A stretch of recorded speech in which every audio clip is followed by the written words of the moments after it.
नमस्कार दर्शक बंधु।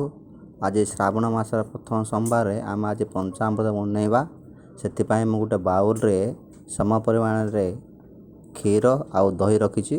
बर्तमान क्षीर दही की आम ऐड करवा।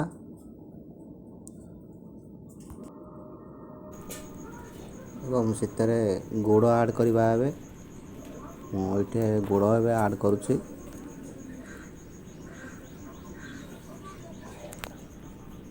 गुड़ ऐड हो सारा बर्तमान आम घी ऐड करवा। घी ऐड करुच्ची।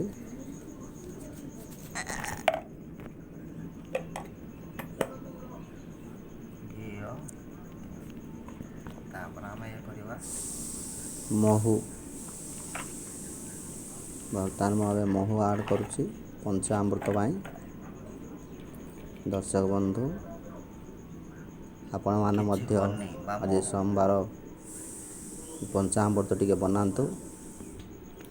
बनई आज शिवलिंग नहीं आपण पूजा करंतु एवं घर मानक पंचामृत टी दिंतु। नमस्कार दर्शक बंधु, मो वीडियोटी भल लगे चैनल को सब्सक्राइब करंतु, लाइक करंतु, सांग मान को शेयर करंतु। ओम नमः शिवाय। ओम नमः शिवाय। बर्तमान आम पंचामृत रेडी ठाकुर पूजा करने चलते एवं पंचामृत नहीं आम पूजा करने पंचामृत बर्तमान पंचामृत प्रस्तुत शेष।